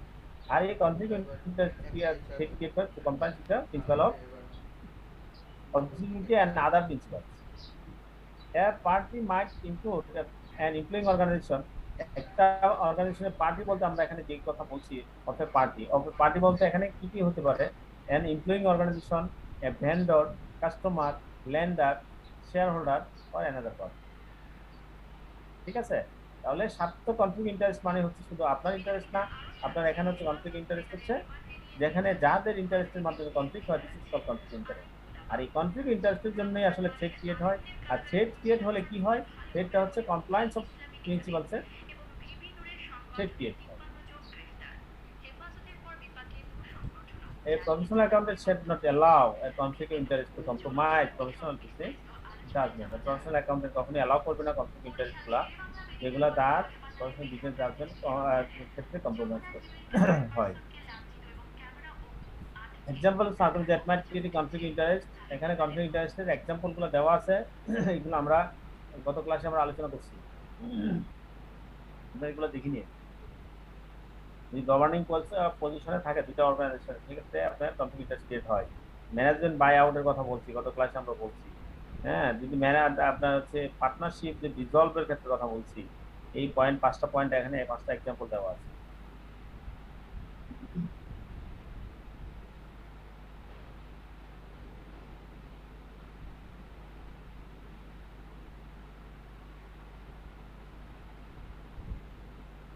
এখানে আমরা ডকুমেন্টেশনের ক্ষেত্রে বলছি, প্রফেশনাল অ্যাকাউন্টেন্টদের ক্ষেত্রে ডকুমেন্টেশনগুলো যথাযথভাবে করতে হবে। ডকুমেন্টেশনগুলো যথাযথ করার জন্য তাদেরকে উৎসাহিত করা হচ্ছে। সেই ডকুমেন্টেশনের ক্ষেত্রে কি কি documentation, the facts, the accounting principles আর other element professional standards involve. আপনার যে ঘটনা, যে ফ্যাক্টস, ফাইন্ডিং ফ্যাক্টসগুলো আপনার রাখতে হবে। হ্যাঁ, তারপরে অ্যাকাউন্টিং প্রিন্সিপালস এবং আদার যে প্রফেশনাল স্ট্যান্ডার্ড আছে সেগুলো রাখতে হবে। The communications and parties to with whom matters are discuss, পার্টির সাথে এবং যার সাথে কমিউনিকেশন করা হয়েছে সেখানে কি ডিসকাস করা হয়েছে সেগুলো আপনি ডকুমেন্টেশন করতে বলছে। কোর্সেস অফ অ্যাকশন কনসিডার, সেখানে কি কি কাজগুলো আপনি কনসিডার করছেন। How the accountant attempt to address the matter, accountant কীভাবে সেগুলোকে অ্যাড্রেস করছেন, সেই ডকুমেন্টেশনগুলো এখানে রাখতে বলা হয়েছে।